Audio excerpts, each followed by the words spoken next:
E aí galera, beleza? Como é que vocês estão? Meus amigos, já vamos abrir o vídeo de hoje falando sobre as eleições de 2022, porque é a terceira vez nesta semana em que Bolsonaro aparece na frente da disputa, e dessa vez, Paraná Pesquisas. Terceira vez. Tudo bonitinho, confirmando figurino registrado no TSE. Também quero falar do Datapovo.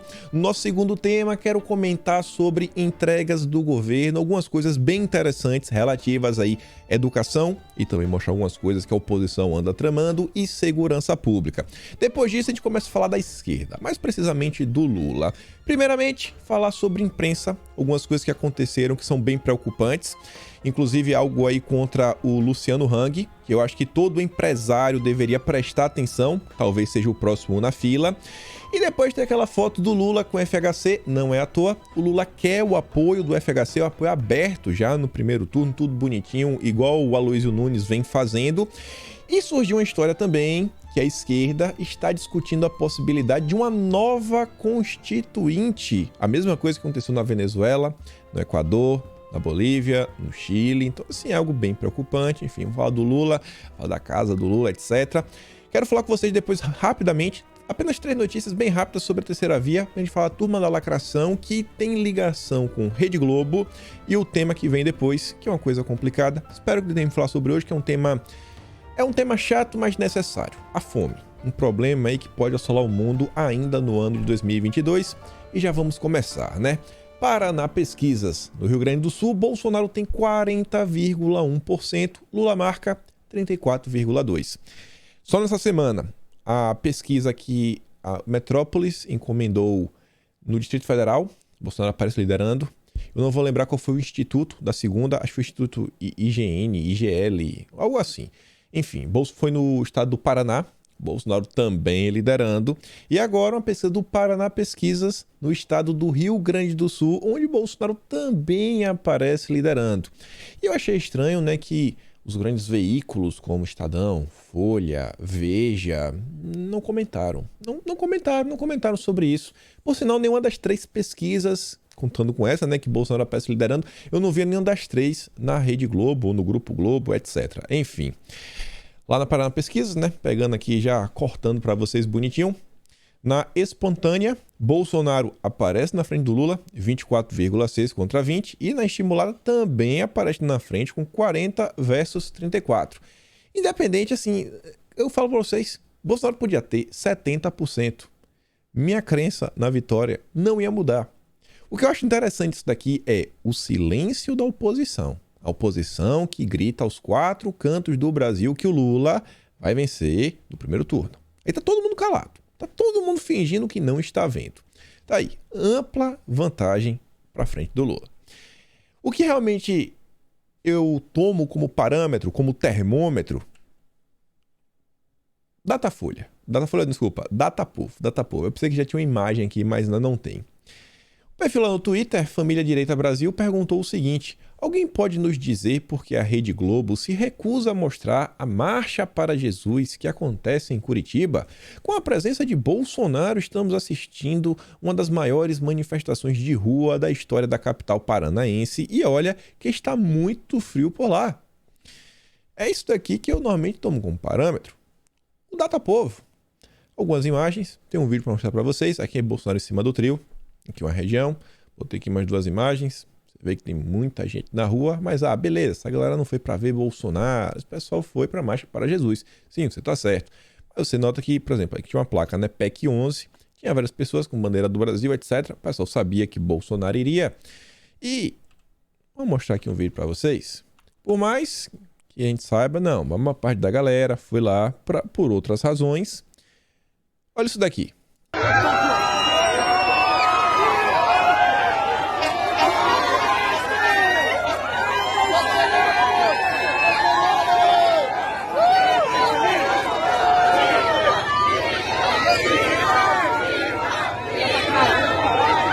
Dando para ouvir um mito, né? E as pessoas demonstrando um certo carinho pelo presidente.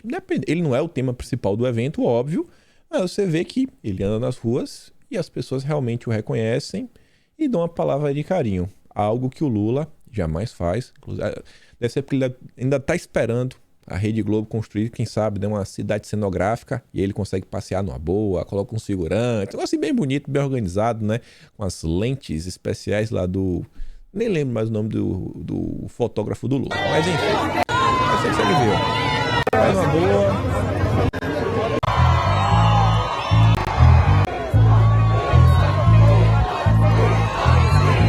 Nada para ouvir um mito, etc. Não vou continuar ali, tem uma música de fundo, né? Para não dar direito autoral. E vamos voltar aqui para o nosso vídeo.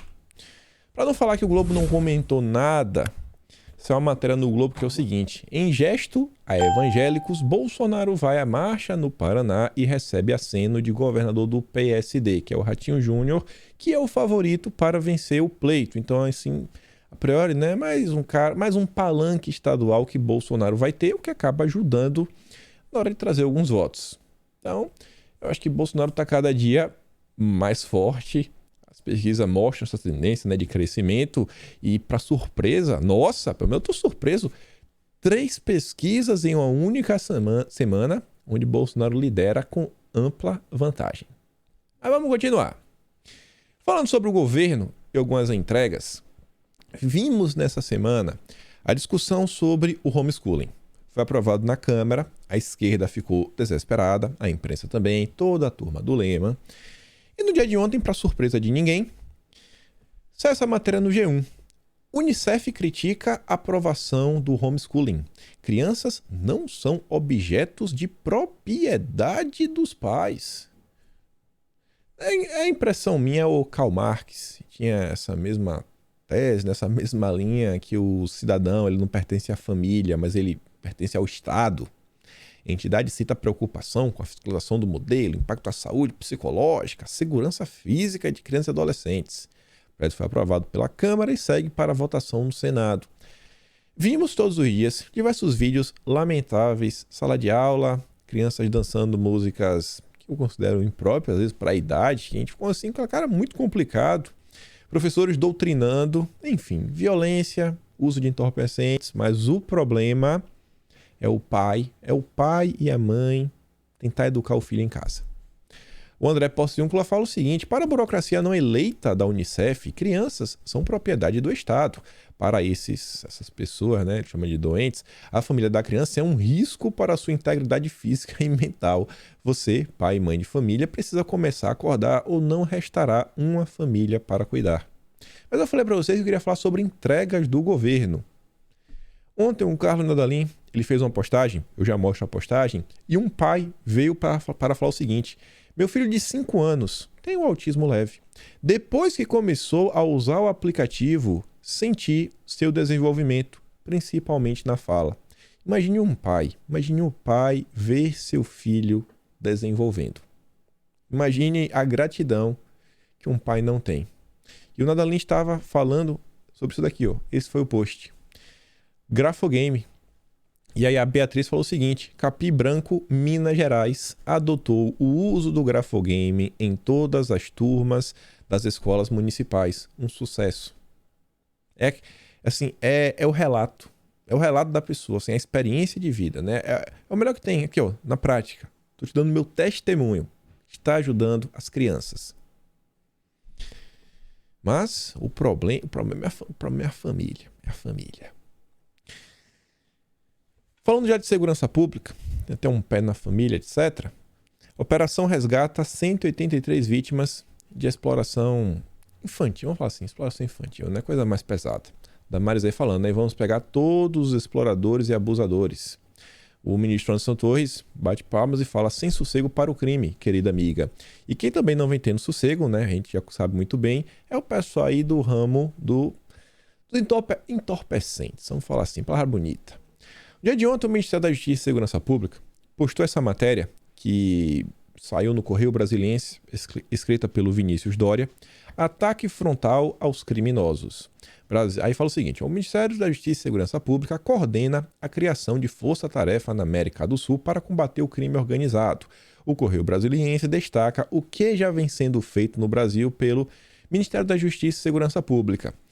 Eu não teria visto esse post, e se eu tivesse visto, eu não teria dado muita atenção, porque não chamou minha atenção, sabe? Essas letrinhas assim, muito pequenininha, difícil de ler.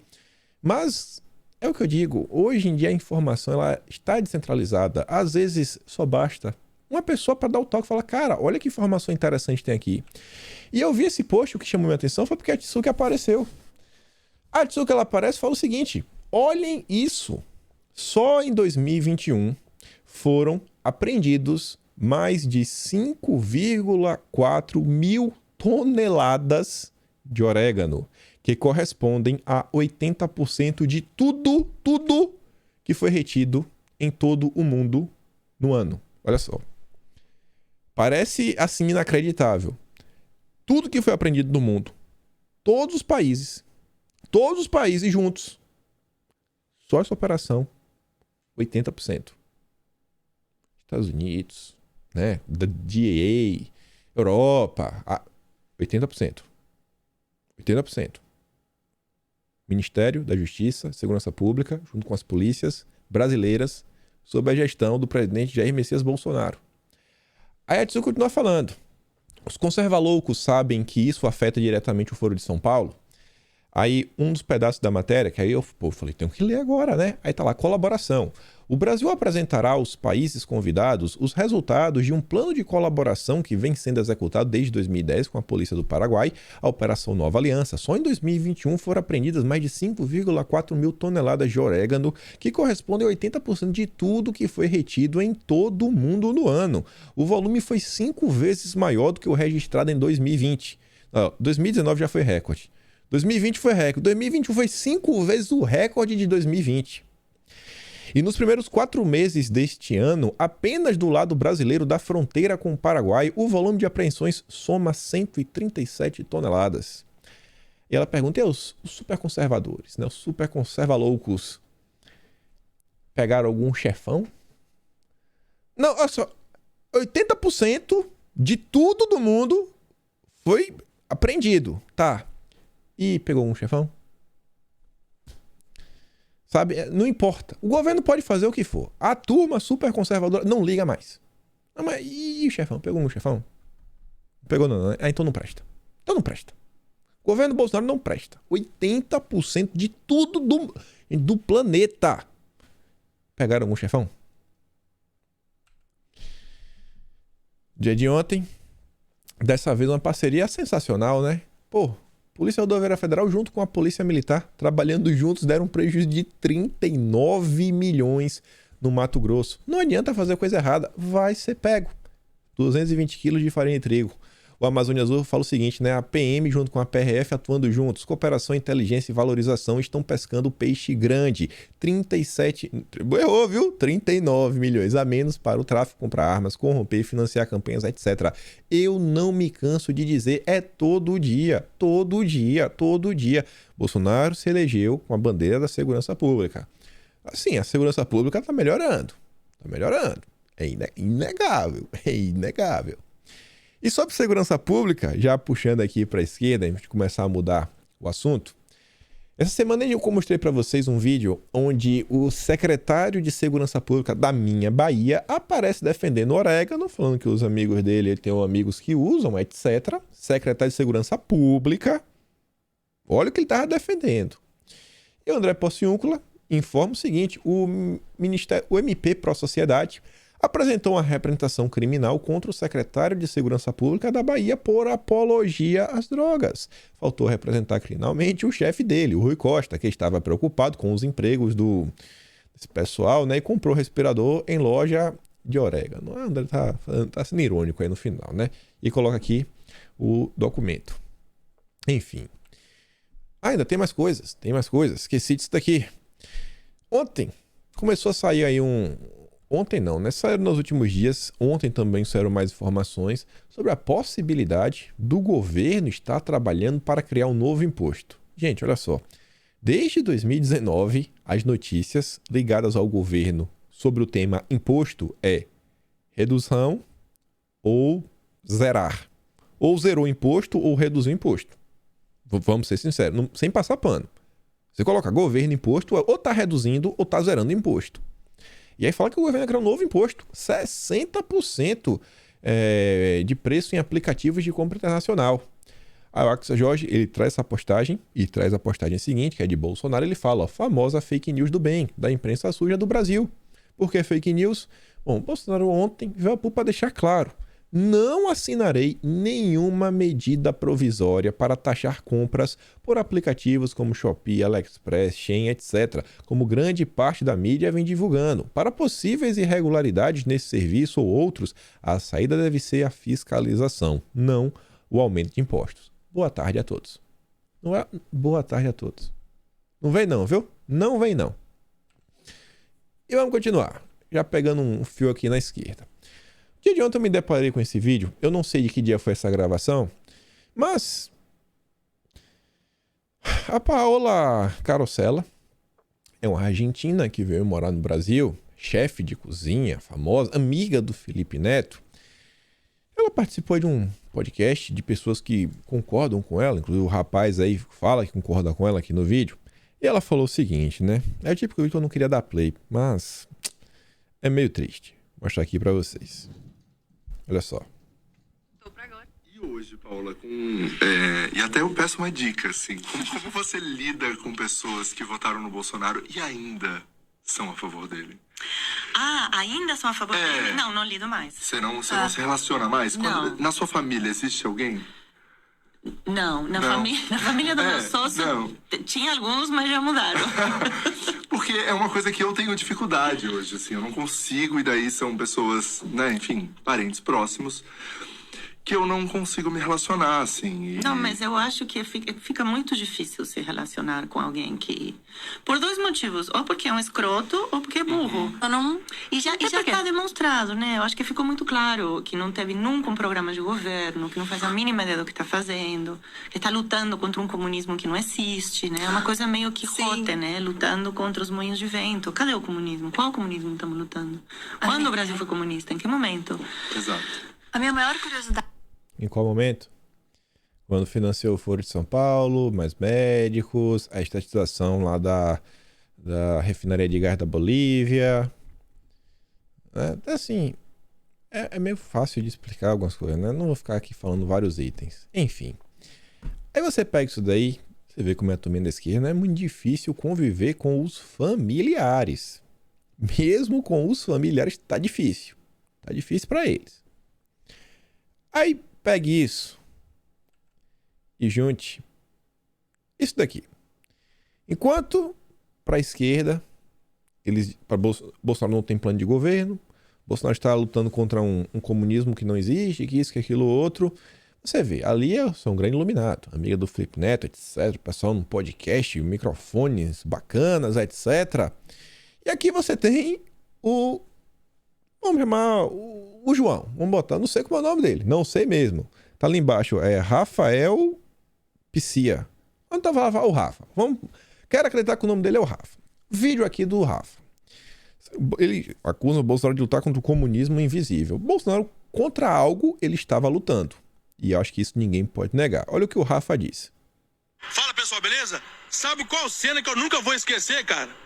Bolsonaro falando, o povo não pode ficar em casa, que se não... Pô, travou o vídeo. Deixa eu dar pausa aqui que tá baixando. Pronto, agora baixou. Eu nunca vou esquecer, cara. Bolsonaro falando, o povo não pode ficar em casa, que se não morrer de vírus, vai morrer de fome.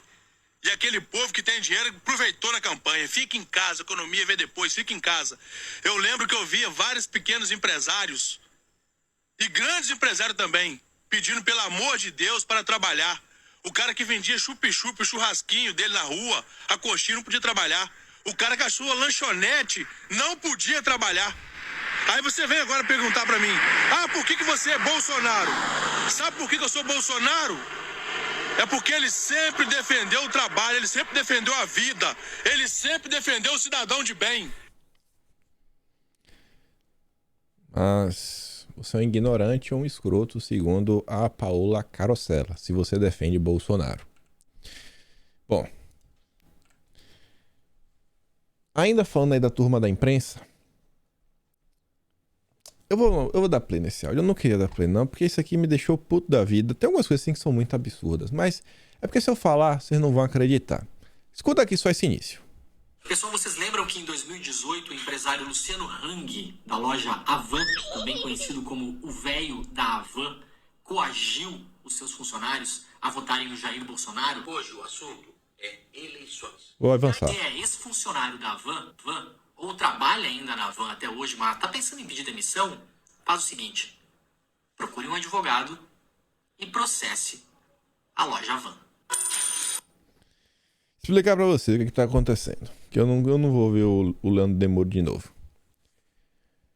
Em 2018, e o Luciano Hang já falou isso em diversos locais, ele disse que ele gravou um vídeo, e o Leandro Demori, ele coloca esse vídeo, onde o Luciano Hang fala o seguinte: pessoal, pensem bem em quem vocês vão votar, porque isso pode impactar na empresa, pode impactar no futuro da Avan, pode impactar em diversas coisas.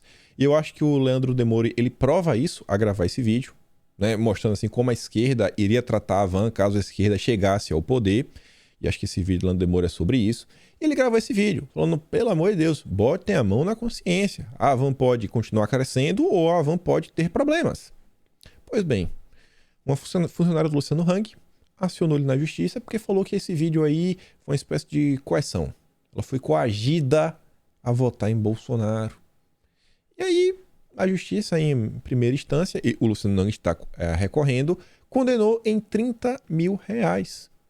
Aí o Leandro Demori está recomendando que todos os funcionários da Avan façam isso. Todos. Porque o Luciano Hang gravou um vídeo e falou: coloque a mão na consciência. Será que se o Luciano Hang tivesse gravado um vídeo pedindo para votar no Haddad, isso estaria acontecendo? Será que se a Luísa Trajano tivesse gravado um vídeo lá no Magazine Luiza falando votem no Haddad pelo bem, será que teria algo assim acontecendo? Pelo menos assim, na justiça até pode ter, mas será que o Leandro Demori estaria gravando vídeo? O Alessandro Santana fala o seguinte, ó: boa ideia, processe seu chefe atual por um motivo besta, receba 30 mil, pague 15 ou mais para o advogado, e depois tente arrumar emprego na mesma área e escute um sonoro não quando eles puxarem sua capivara. Esse conselho só podia vir de quem não conhece o CLT. Que hoje em dia você vai aplicar para esse emprego, o pessoal puxa a capivara. Puxa para ver como é, né, a questão trabalhista, você fica o tempo todo aí processando seu patrão, seu ex-patrão. E nada como, né, o tiozão do churrasco. Me perdoe se não é um tiozão do churrasco, mas ontem eu vi essa postagem aqui, lá nas respostas do Demori, que eu não tenho como explicar melhor. O Janilson Conceição, ele respondeu o seguinte, ó: ele recorreu, falando do Luciano Hang. Sabe por quê? Porque a funcionária foi votar sozinha e votou em quem ela quis. O voto é secreto e Luciano não estava com ela na cabine de votação obrigando a funcionária. Não precisa ser advogado nem jurista para entender isso. Entendeu agora ou tem que desenhar? Eu acho que isso aqui deveria servir de aviso. Olha o que está acontecendo. Para mim, isso só está acontecendo contra o Luciano Hang porque ele apoia Bolsonaro. Porque se ele tivesse pedido votos para a esquerda, nada disso tinha acontecendo. E não é a primeira vez. Recentemente vimos ataque contra o Coco Bambu, contra o Madeiro. Não falta, né, críticas a empresários que apoiem o governo. Lembra durante a CPI da pandemia o que tentaram fazer com o Carlos Wizard? Um cara que estava gastando dinheiro para tentar ajudar pessoas. A esquerda é puro amor. E ainda na imprensa, ontem a Mônica Bergamo solta essa nota sensacional. Acho que não tinha muita coisa a escrever, acho que foi a única matéria da coluna dela ontem, que é o seguinte: Janja é gente como a gente. Não tem frescura, diz Ilo Rocha. Gente como a gente. O Porciúncula fala o seguinte: gente como a gente, eu jamais me casaria com ex-presidiário. E o Axel Jorge traz aqui uma matéria da Veja, exclusivo. Conheça a nova casa de Lula num bairro chique de São Paulo. Gente como a gente, mora só num bairro chique de São Paulo, numa mansão. Socialismo para você, capitalismo para mim. Lula, o pai dos pobres. Deve ser mais um presente de amigos. Quero mostrar para vocês aqui apenas 3 parágrafos. No ano passado, uma imobiliária oferecia a casa por exatos R$ 20.500 de aluguel por mês. Olha que aluguel barato. Caso o interessado quisesse comprar o imóvel, o valor de venda era 5 milhões. 5 milhãozinho. Lula, até onde se sabe, apenas alugou. O ex-presidente, em um discurso recente, fez críticas duras à classe média, esbanjadora e exibicionista. Segundo ele, nós temos uma classe média que ostenta um padrão de vida que nenhum lugar do mundo a classe média ostenta.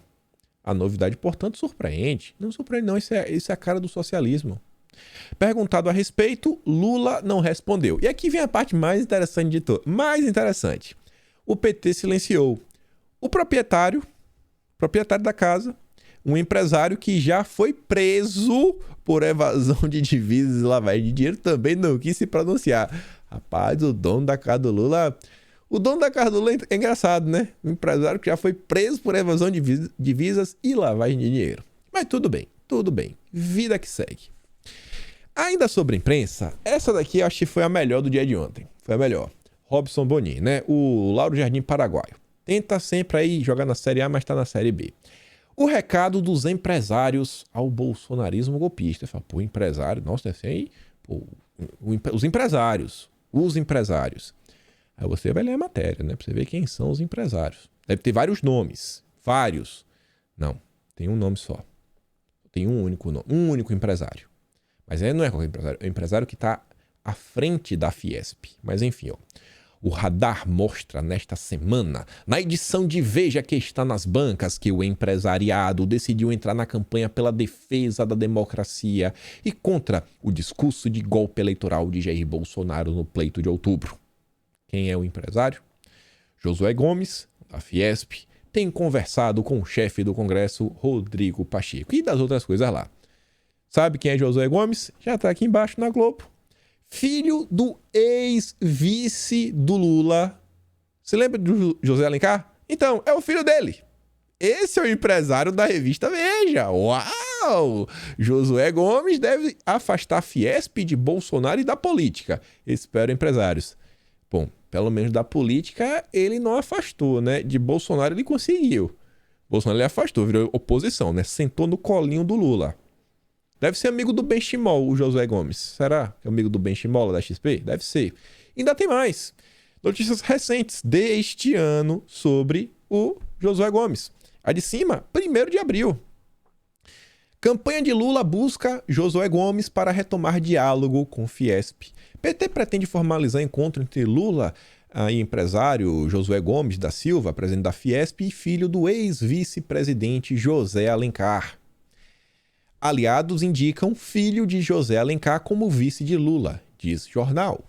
O nome do empresário Josué Gomes ganha força nos bastidores em meio ao impasse na filiação de Geraldo Alckmin. Isso foi verdade. Consideraram filiar o Josué Gomes na época ao PSD do Kassab e ser vice do Lula.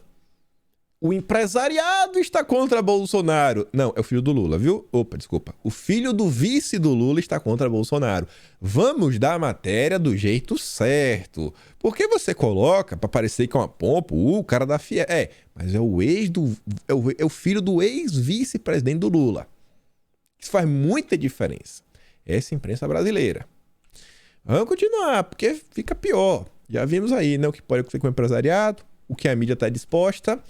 E, falando na esquerda como um todo, o Brasil 247, acho que é o principal blog petista, traz aqui uma postagem, uma matéria. Breno Altman, Constituinte é o caminho para refundar Estado brasileiro. Olha que negócio complicado, uma nova Assembleia Constituinte, uma nova Constituição, imagine. Aí o Leonardo Coutinho só fala o seguinte, uma nova Constituinte, bom, isso aconteceu na Venezuela em 99, no Equador em 2008, na Bolívia em 2009, Chile.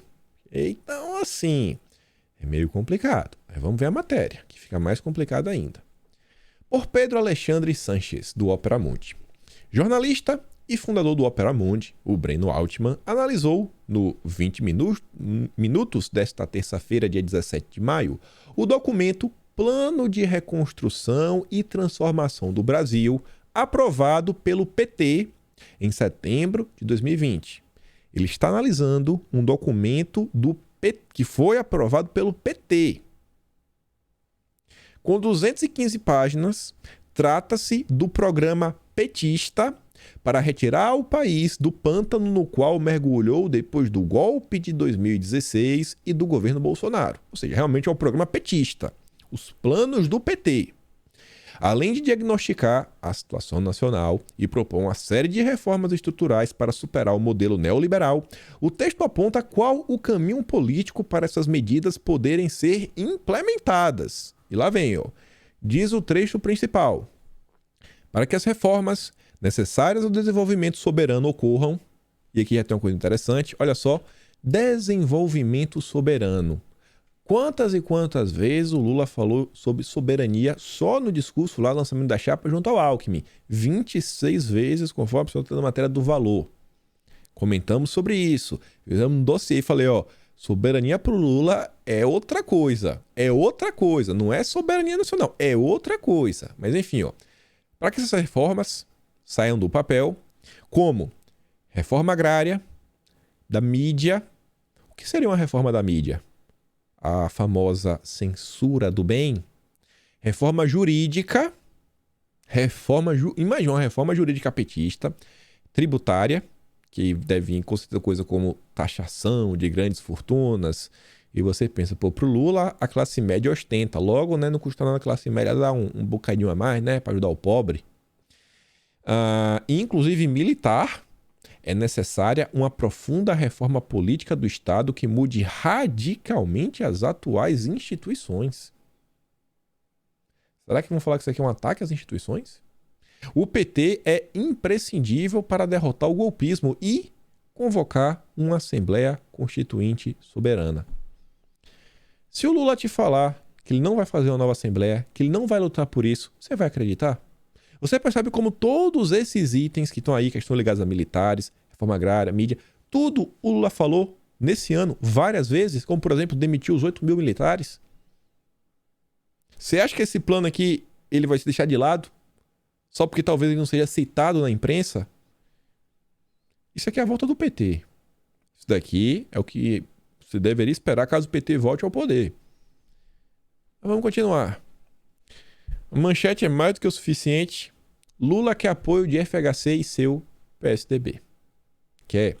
E ele fala o seguinte, que, pô, somos de esquerda. Nascemos juntos da social-democracia. Porque o PT vai mais do lado trabalhista, vocês são mais, assim, mais social-democrata mesmo, assim, mais raiz. Então, assim, mas é a mesma coisa. Tamo junto e misturado. Pô, Fernandinho, chega aí, irmão. Cola aí. Cola comigo, que você passa de ano. Já vamos lotear o governo aqui juntos. Cai quem quer. E olha só que interessante. Debate entre Ciro Gomes e Gregório do Vivier é marcado por troca de farpas e acusações. Além do FHC, eu tenho certeza que o Lula também queria o apoio do Ciro Gomes. Pelo menos toda a imprensa está tentando ajudar. E eu falei pra vocês, galera, eu duvido que a Globo fale alguma coisa sobre esse tema, comentando os vídeos. Eu falei que se falar, vai ser para que alguma espécie de cortina de fumaça, daquela passada de pano, e foi mais ou menos esse caminho. Chamada de Ciro Games Debate, a live foi criada para trocar ideias de forma franca e civilizada sobre as eleições de 2022. O convite do presidenciável ao do Vivier ocorreu após o humorista sugerir em seu programa na sexta que os apoiadores de Ciro deveriam migrar para o Lula nas urnas ao fim de salvar a democracia. Aí, rebatendo a opinião, o Ciro afirmou que dar preferência a Lula é se colocar contra ele e que o petista é um corrupto. A afirmação foi repreendida por do Vivier, que falou que Lula havia sido inocentado na justiça. Aí o Ciro Gomes respondeu, ele não foi inocentado. É mentira do PT. O Lula teve processos anulados. Ele volta à presunção de inocência, mas ele não foi inocentado. Ciro Gomes chegou a afirmar ainda que os artistas precisam ter cuidado ao manejar esses assuntos, porque Lula é um mestre, campeão de truque, faz um cara como você, do Vivier, achar que ele é a solução. E negou que seria ministro do governo petista caso ele seja eleito. Aí no final da matéria diz que o Ciro Gomes não foi bem recebido por parte da internet. Acharam que o Ciro Gomes está passando muito do ponto, não é assim, naquilo outro, sabe? Não, está passando do ponto, viu, Ciro? Acho que você tá meio errado. E aí o pessoal fez esse meme, né? Quando o petista ouve que Lula é ladrão. É a cara, né? Cara de desespero. Onde isso é uma matéria interessante, eu poderia até ter colocado no outro tema sobre a imprensa, porque isso daqui também é um bom retrato sobre o ponto que o jornalismo brasileiro se encontra hoje. Pedro Menezes se classifica como o liberalíssimo. Ele posta uma matéria do Extra, que é do Grupo Globo. Paulo Ganimi busca ajuda de Armínio Fraga. E ele fala, depois de ler a entrevista de Ganimi ao jornal O Globo, fica mais fácil entender por que, na visão de Armínio Fraga, o candidato liberal ao governo do Rio de Janeiro se chama Marcelo Freixo. Por quê? Por que o Marcelo Freixo? Por que o Marcelo Freixo é o candidato liberal? Eu dei uma olhada, né? A entrevista que ele deu pro Globo, essa daqui de baixo, mas antes só pra mostrar pra vocês, né, que Ganimi foi atrás de conversar com o Armínio Fraga. E aí falou o seguinte, o que botou mais lenha nessa fogueira foi o encontro recente do líder do Novo na Câmara com Armínio Fraga. Ganimi pediu uma conversa com o economista, através de um político que vem sendo apadrinhado por Fraga há 2 eleições. Mas, em vez de falar de propagar sua própria campanha para o ex-presidente do Banco Central, o deputado gastou os quase 15 minutos de atenção concedidos para tentar convencer Fraga a não doar para Marcelo Freixo. O parlamentar saiu de lá com não. Porque o Armínio Fraga acha que o Freixo é o liberal. Essa aqui é a entrevista do Paulo Ganimi. Vou mostrar 2 perguntas. Primeira delas. Representantes de militares, né, questionando, vê problemas na participação dos militares no governo? Tem problemas militares fazerem parte do governo?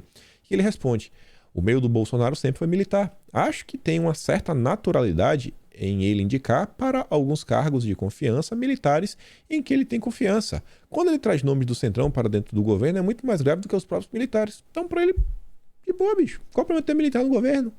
É algo que o Lula discorda, é algo que a esquerda discorda. E os liberais não gostam, né? Assim como Bolsonaro, o senhor também tem defendido a desburocratização para obtenção de armas. O senhor se considera armamentista? E ele diz, isso não é pauta de segurança pública, é sobre direito individual. Quem não se sente seguro por conta do Estado, que é ineficiente, deve ter a liberdade de se proteger. Mas ele fala que eu não teria. Tem muita gente que é contra, que não quer que as pessoas tenham direito de porte, mas que usa segurança privada ou paga pelo poder público. O Estado não consegue ter uma escolta para cada cidadão que se sente ameaçado, como o Marcelo Freixo se sente. O Ganimi não é um bolsonarista, não é um apoiador do governo, mas você vê, né? Eu acho que essas 2 pautas já são mais do que o suficiente para o Armínio Fraga não apoiar esse cara, né? Tá demais. Tem que esquerdar muito mais para receber o apoio e o dinheiro do Armínio Fraga. Avançando aqui, 3 noticinhas bem rápidas sobre a terceira via. Primeira delas, crise no PSDB, parece que o Dória realmente conseguiu destruir o partido. A briga agora já está para entrar na justiça, o Dória quer a todo custo ser candidato, o PSDB não quer de jeito nenhum, e aí já estão ambos os lados montando estratégias jurídicas. Do lado do PSDB, eles vão partir de um entendimento que pressupõe que o acordo deles com o MDB e o Cidadania está acima das prévias. O Dória fala que ele quer entrar na justiça para falar que as prévias dão para ele o poder de acordo com o artigo que está lá no estatuto do PSDB, etc. Enfim, o PSDB vem com essa narrativa. A defesa do ex-governador diverge e se vale de um artigo do Estatuto Tucano, segundo o qual o vencedor das prévias deve ter a candidatura homologada pela convenção. Foi o que eu falei. Mesmo com as estratégias jurídicas em construção, os 2 lados defendem que perderiam com a judicialização e passaram a adotar cautela ao tratar do tema. No final do dia, gente, a terceira via acelerou o processo da destruição partidária e a consolidação da esquerda, né? Porque assim, os partidos hoje em dia não representam mais ninguém. Sobre a terceira via, Moro quer ser candidato agora ao Senado e a Janaína Pascoal também é candidata ao Senado. E aí ela não gostou. Tanto que ela respondeu ao Moro o seguinte, né? Ele primeiro posta uma matéria perguntando a quem interessa perseguir Sérgio Moro? Quem interessa? Eu estou sendo perseguido. E ela responde o seguinte, ô ministro, o senhor sabe o respeito que eu tenho pelo seu trabalho e quanto critico as decisões que anularam a Lava Jato. Mas o senhor precisa assumir, até para si próprio, que foi o senhor que se retirou da corrida pela presidência da República. Ninguém enganou o senhor. O senhor precisa assumir. Nem a Janaína mais está passando o pano, agora porque, né, é concorrente. Vamos ver se a Janaína vai sair de cima do muro e vai, enfim, começar a falar algumas verdades sobre o Sérgio Moro. E para a gente fechar a terceira via, tem mais a ver com até a primeira matéria do PSDB. Achei interessante outra entrevista também no Globo do Garotinho, que fala o seguinte, ó, partido é fantasia de carnaval, você usa e descarta. E perguntava o seguinte para ele, o senhor, aliás, está num partido que reúne vários de seus antigos rivais, como a família Brazão, a família Cunha e o ex-presidente da Alerj, Paulo Melo. Isso não é contraditório? E ele responde, os partidos do Brasil são como fantasia de carnaval. Infelizmente, você usa e depois descarta. Eu sou trabalhista, tenho a mesma doutrina desde sempre, blá blá blá, Getúlio Vargas, Brizola. Agora tenho que me adaptar à realidade. Eu iria para onde? E no final ele diz, há 10 anos tento voltar para o PDT. Um pedido do Brizola na véspera de perder a vida, de via óbito, né? Mas o Carlos Lupe não deixa. Só queria mostrar isso aqui por uma coisa. O Brasil ele passa realmente por uma crise total. Não que o garotinho tenha algum tipo... Eu não acho que o cara tem valor, bandeiras, etc. Mas você vê a própria classe política no final do dia tá deixando claro. Cara, política, partido, fantasia. Partido é fantasia. Fantasia. É tudo fantasia. Então, assim, cláusula de barreira para os resultados dos partidos, você não tá querendo, sabe, juntar espectros políticos. Não. Você tá tentando só criar um monopólio. Na verdade, um monopólio não. Um oligopólio. Não, essa galera aqui que manda no Brasil. E acabou. Vida que segue. Um político como garotinho, né, deixando isso bem claro. E vamos avançar. Os temas agora mais... O último tema é mais tenso. Esse aqui é mais ok. Mas vejam só. Roberto Mota ontem saiu para dar uma caminhada. E ele bateu 2 fotos de uma banca de revista em Ipanema. Olha, veja, inflação, desigualdade, educação, desemprego, a pobreza do debate, com certeza, né, óbvio, criticando o Bolsonaro. Aí vem a revista Piauí, coloca ali Bolsonaro, passando, sei lá, uma princesa, etc, e coloca o Daniel Silveira no colo, também, obviamente, criticando o Bolsonaro. Aí vem a Carta Capital, coloca os indígenas, cabeças a prêmio. Aí vem Isto É, as farras secretas. Com certeza também tá batendo em Bolsonaro, né? Aí vem o Rio, Editor Abril, Geração Greta. E outro, Poluição Sonora. Enfim, panfletagem esquerdista em todas as revistas. Tá descarado. E não é só nas revistas, é em tudo. Sobre lacração, eu comentei com vocês que o Netflix soltou aí um memorando, né? Ó, quem não tá disposto a trabalhar com diferente, tem que pensar que só fazer conteúdo de esquerda tá meio... Ele não falou isso, né? Só de esquerda, mas assim a gente sabe, né? Só de esquerda tá meio complicado, as pessoas não estão mais assistindo, porque tá meio chato os filmes, séries. E aí cortou a galera, recentemente demitiu 150 funcionários, e o pessoal foi atrás, tem uma matéria em inglês do Daily Mail, lá da Inglaterra, começaram a checar alguns perfis e notaram que a maioria da galera corta sempre pro lado esquerdo, né? Bem enviesado a galera que foi demitida. Então, aquela história, né? Parece que quem lacra não lucra, tá chegando a hora da colheita, né? E estão vendo que tá dando um certo prejuízo. E nesse âmbito da produção cultural, lá vem a Rede Globo, que não é pra não tá mais nos áureos tempos que já viveu no passado. Mas enfim, a novela Pantanal, que a CBN, Rádio CBN, que é do Grupo Globo, nos informou que foi um marco dentro do grupo para, como é que eles colocaram? É um marco para a implementação do ESG nas novelas. Só essa matéria ontem sobre a novela Pantanal. Pantanal para maiores, topless, nudismo e outros momentos de bastidores. É uma coisa assim, né? Tão interessante. Você vê hoje o que é que se fala sobre os artistas, as preocupações deles, como eles se divertem.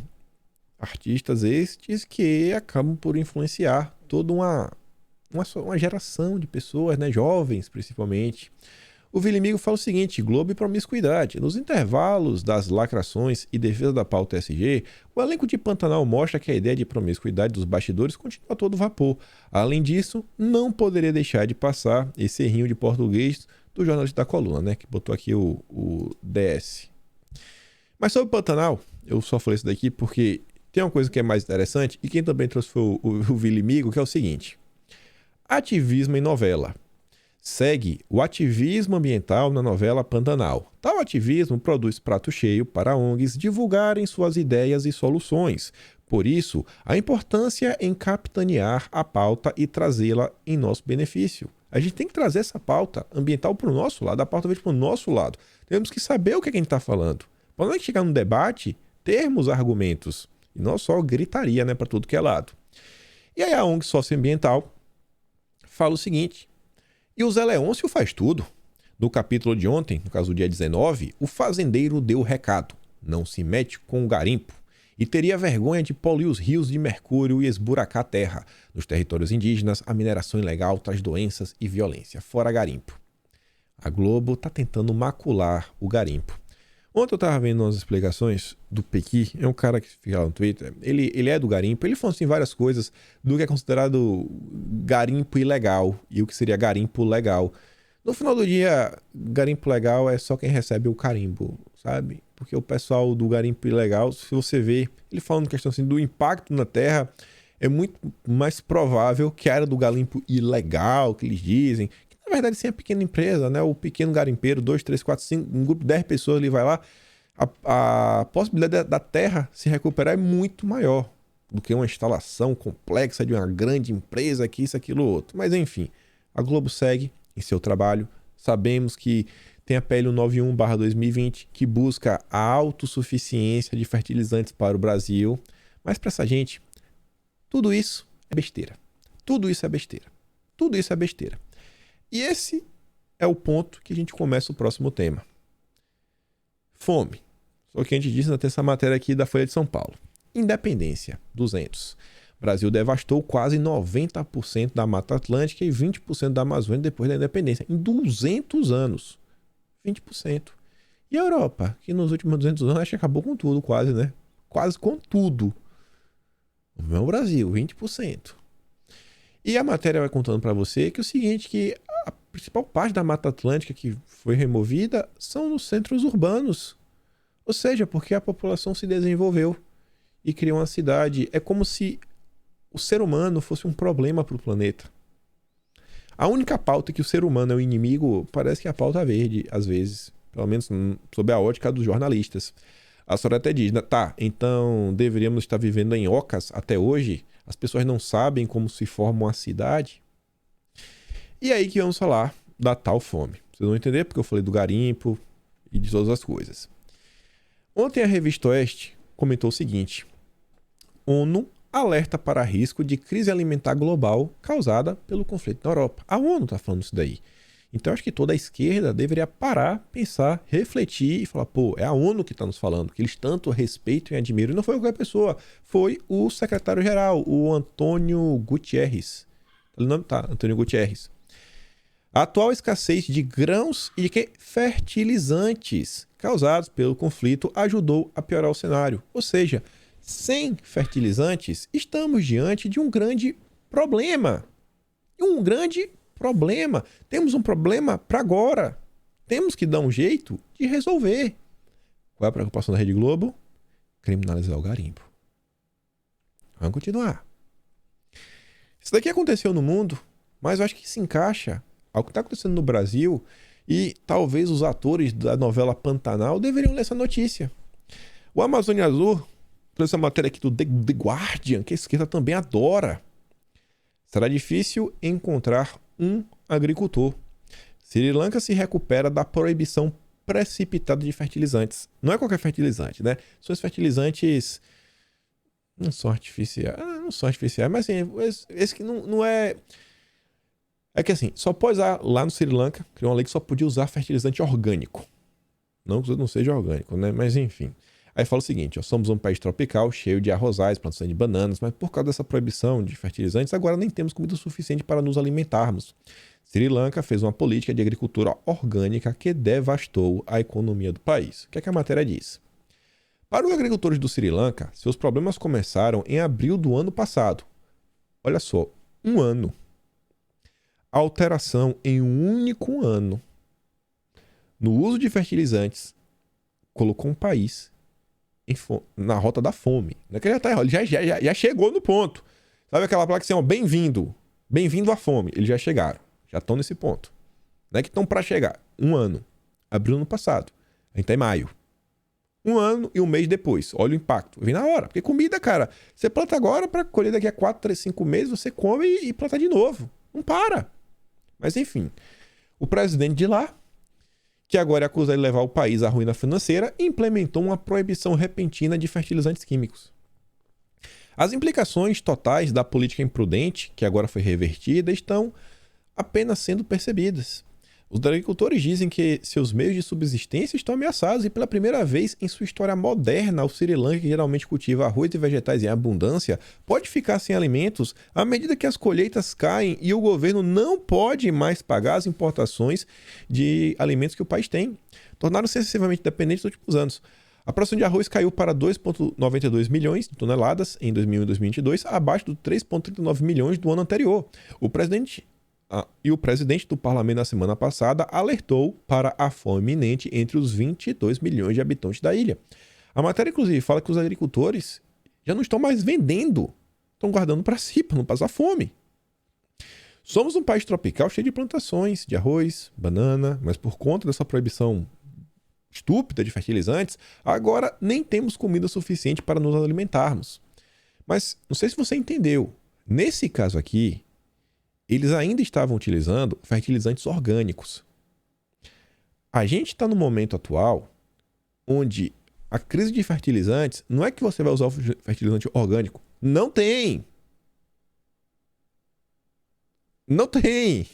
Você está entendendo? Esse daqui, ó, você tem 3 níveis. O fertilizante químico, orgânico e não ter. A gente está falando aqui embaixo, ó, não ter. Com orgânico deu ruim. Com orgânico deu ruim. Não tem. Qual a preocupação da Rede Globo? Criminalizar o garimpo.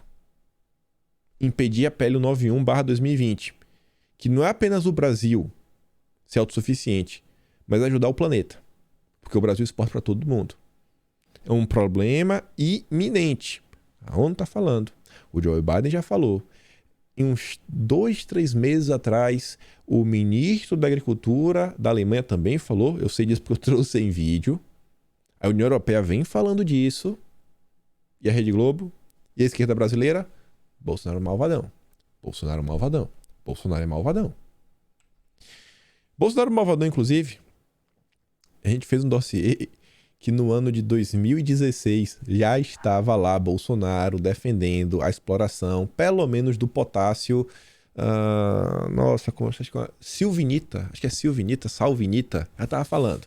Antes de ser moda, antes de ter problema, já estava Bolsonaro. O então deputado federal Jair Messias Bolsonaro. Mas enfim. Ainda sobre a situação, vem a FAO, que é um grupo aí da ONU que lida com questões alimentícias. Gustavo Chianca, da FAO, participou do lançamento do Plano Brasil 2045 do Observatório do Clima. O plano promove propostas emergenciais para a retomada da política ambiental e climática do país. Esse mesmo Observatório do Clima, aparece na Globo aqui embaixo, o Observatório do Clima faz plano para futuro presidente, contanto que ele não seja Bolsonaro. O Lauro Jardim foi muito educado, porque o Observatório do Clima falou o seguinte: como nem tudo é desgraça e existirá um país a reconstruir, esperamos, a partir do ano que vem, o Observatório do Clima lançará nesta quinta-feira em Brasília o volume 1 da Estratégia Brasil 2045, um clima para remontar a política ambiental arrasada pelo verme. É ódio do bem que chama, né? É esse o grupo que está com a ONU. E que Bolsonaro é o grande vilão. O Vilimigo diz, né? ONU em oposição ao governo, órgão ligado à ONU, prestigia lançamento de plano ambiental e climático elaborado para outro presidente desde que não seja Bolsonaro. Seria uma demonstração de oposição ao atual governo. A ONU alimenta discurso de ódio, né, que essa ONG postou contra Bolsonaro. E aí sobre isso, coisas ainda ligadas à alimentação, vem a DW, é uma mídia alemã, mas vem aqui pela DW Brasil e fala o seguinte: apesar de impactos ambientais e para a saúde, consumo de proteína animal segue em alta. Vários fatores ajudam a explicar a dificuldade de mudar esse hábito. Você tem que parar de comer carne. Você tem que parar de comer carne. Não faz bem. Não faz bem, irmão. Não faz bem. A Hera diz, né? Por que humanos consomem carne? É porque são carnívoros, né? Mas já vão falar que é errado, que isso aqui é fake news. Aí pega isso. E olha essa matéria aqui. O Estadão fez um fact-checking para falar o seguinte: agropecuária é segunda maior responsável pelos gases no Brasil. 27% do total.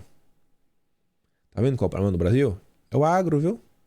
É a agropecuária. Ó qual é o problema. Ó qual é o problema. Mas depois... e a fome? Esquece a fome. Esquece a fome. Aí vem o Jamil Chad. ONU. Últimos 7 anos foram os mais quentes e o planeta caminha para a catástrofe. É só mensagem apocalíptica. Só mensagem apocalíptica. Cara, ninguém quer resolver nada. Você tem uma solução no Brasil. Não querem, não querem, não querem. A Bia diz, tomara que o chuveiro quente, né, queime dessa galera. Ela também fala o seguinte, lembrem disso nas eleições. Sem dinheiro, 17% dos brasileiros deixaram de comer na pandemia, diz a Unicef. E olha o que está acontecendo. Olha o cenário que o mundo está. Olha os conflitos internacionais. Será que os representantes eleitos, eles realmente estão olhando para a situação e tentando achar uma solução? Estão olhando para a situação tentando achar uma solução? Ou não, avançar com a agenda de esquerda é mais importante? E chegando aqui ao final do vídeo, sobre a pauta verde, fugindo um pouco desse assunto, mas uma coisa também relevante, que é o seguinte. A Eco, um site aí ligado a uma ONG também no final do dia, fala o seguinte: alto custo é a principal barreira para a visitação de parques. De acordo com o estudo, alto custo de viagem, distância e falta de informações disponíveis são os principais obstáculos para a visitação de parques naturais. O Vilimigo fala o seguinte: ecoturismo. Quantas vezes... Eu não vou nem falar de floresta. Quantas vezes você já não ouviu o Bolsonaro falar que Angra dos Reis poderia ser a nossa Cancún, que poderíamos ganhar milhões com turismo lá? Nossa, Fernando... Não é Fernando Pessoa, não. Nossa, esqueci o nome da ilha. Esqueci o nome da ilha. Uma ilha que tem lá no norte do país. Nossa, cara, me fugiu o nome. Você deve saber o que eu tô falando com isso aí, né? Que não tem como chegar de casa. Você pega um barquinho, você chega... Fernando de Noronha. Pronto, Fernando de Noronha. Quantas vezes Bolsonaro falou sobre isso? Quantas vezes Bolsonaro falou que, os navios, tava até pensando aqui, sei lá, afundar os navios, porque cria uns corais em cima, uma coisa ou outra. Serve também para o ecoturismo, movimenta dinheiro. Cara, Bolsonaro fala isso daí que chega a cansa. Fala a verdade. Mas enfim, aí ele fala o seguinte, ó. Olha só que interessante essa reportagem. Ela não diz claramente, mas ao ler fica fácil a conclusão que falta infraestrutura. Sabe aquilo que Bolsonaro defende e que os ambientalistas se opõem? Pois bem, aí fala o seguinte, ó. O levantamento mostra também que os principais obstáculos para a visitação de parques são o alto custo de viagem, a distância, falta de informações disponíveis sobre o local, como alguns deles estão localizados em áreas de mais difícil acesso. Por quê? Porque não tem caminho. Olha a importância da logística. Imagine se o IBAMA liberasse algumas licenças ambientais, até das ferrovias, né?